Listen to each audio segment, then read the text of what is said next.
Ah, ben allez-y. Puis j'en aurai une aussi pour Strafaco. Mais à ce moment-là, au niveau de la Commission canadienne de la sécurité nucléaire, ils rentrent à quel moment dans votre procédure par rapport à tout ça? Parce que pour moi, c'est pas clair. Je pense qu'on va les laisser vous l'expliquer eux-mêmes. Oui, bonjour, je m'appelle Marie-Pierre Grondin. Je suis spécialiste en environnement avec la Commission. En fait, notre rôle, c'est vraiment, au niveau de l'évaluation environnementale, à commencer dès le départ avec le projet, parce qu'on a l'aspect permis et l'aspect évaluation environnementale.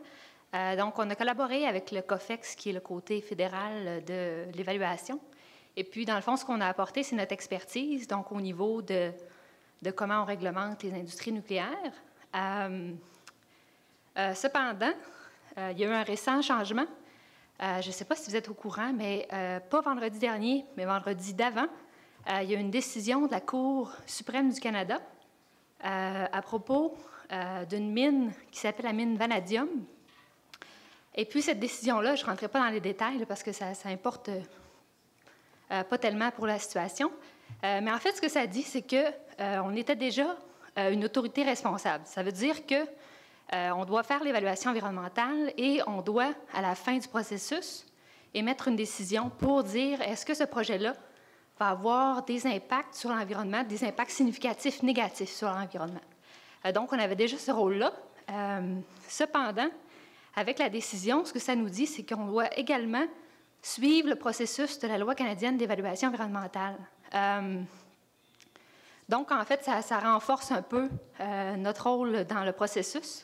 Mais au niveau des implications que ça va avoir, on est vraiment en train d'évaluer pour voir justement comment ça va changer. Mais en fait, ce qu'on peut dire pour l'instant, c'est qu'on va vraiment continuer à collaborer avec les différents partenaires qui sont ici au niveau fédéral. Et puis que justement, on va suivre toutes les recommandations et toutes les exigences qui sont prévues dans le cadre de la Loi canadienne d'évaluation environnementale.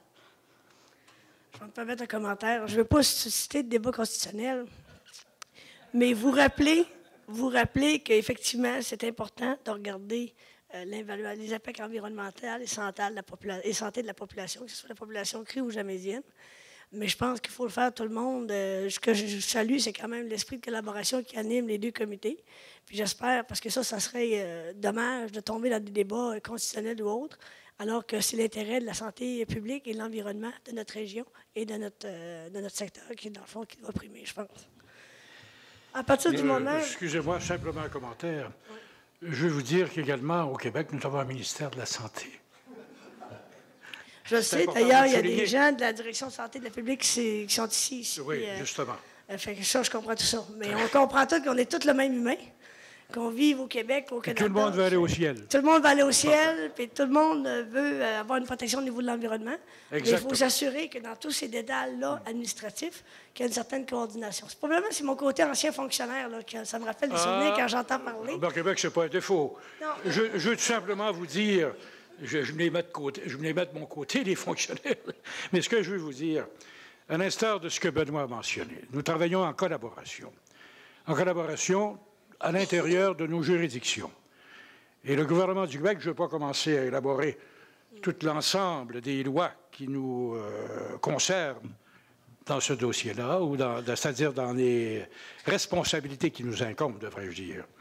Sauf que le ministère de la Santé, le ministère des Transports, la Sécurité publique, le ministère de l'Environnement, le ministère des Ressources naturelles, je ne sais trop si j'en échappe, on a tous demandé à ces gens-là, je parle des institutions québécoises, de nous transmettre leurs commentaires suite à l'étude d'impact. Et je peux vous dire, comme à l'instar de Benoît, on travaille en collaboration. On va s'assurer mutuellement à l'intérieur de nos juridictions que la population et les citoyens, non seulement de Chibougamau, de Chapais ou de Misticini, vont avoir l'assurance qu'on aura vérifié tous les points avant de rendre une décision. Je voulais tout simplement apporter cette précision-là, madame. Puis, en termes d'échéancier, à ce moment-là, par rapport aux audiences, parce que ce que je comprends, ce que vous nous avez expliqué, c'est qu'il allait y avoir des audiences publiques où on pourrait se prononcer, présenter des mémoires, ou en tout cas des opinions concernant le projet. Et là, on parle toujours du projet de rampe d'exploration. C'est-tu fin août ou c'est plus octobre? Oh, c'est une bonne question. Vous savez, c'est à propos de la soulever également. Nous transmettons aux promoteurs, déjà le COFEX a procédé à la transmission.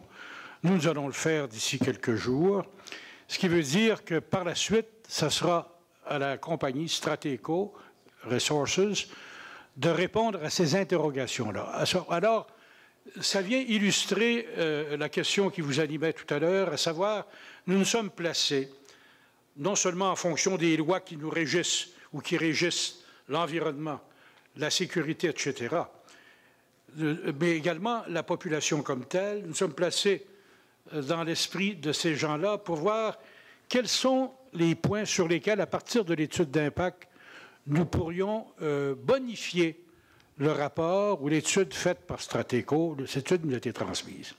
Bonifier dans le sens de compléter notre information pour prendre une judicieuse décision, parce que la décision comme telle ne nous revient pas au COMEX. Nous avons un pouvoir de recommandation à l'administrateur provincial.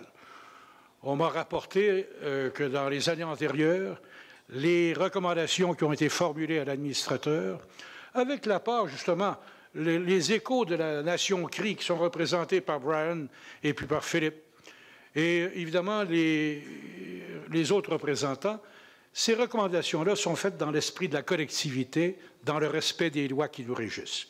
Et ce sera la même chose pour le rapport de la demande de Strateco. On va la faire, cette recommandation, dans un sens ou dans l'autre, à la lumière de l'éclairage qu'ils vont nous fournir suite aux questions que nous allons leur transmettre et que le COFEX Sud a transmis à Strateco.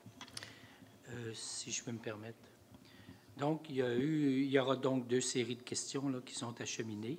Je peux vous dire qu'on a travaillé ensemble pour les préparer. Okay. La seule distinction, c'est que les nôtres ont pu être émises plus rapidement parce qu'on n'a pas une obligation de les faire approuver. Mais... Excuse-moi. C'est pas le bon terme. Petite correction. C'est que l'étude d'impact a été soumise en langue anglaise. C'est vrai. Et nous avons cette obligation au gouvernement du Québec de recevoir les rapports, les études en français. Et ça fait toute une nuance.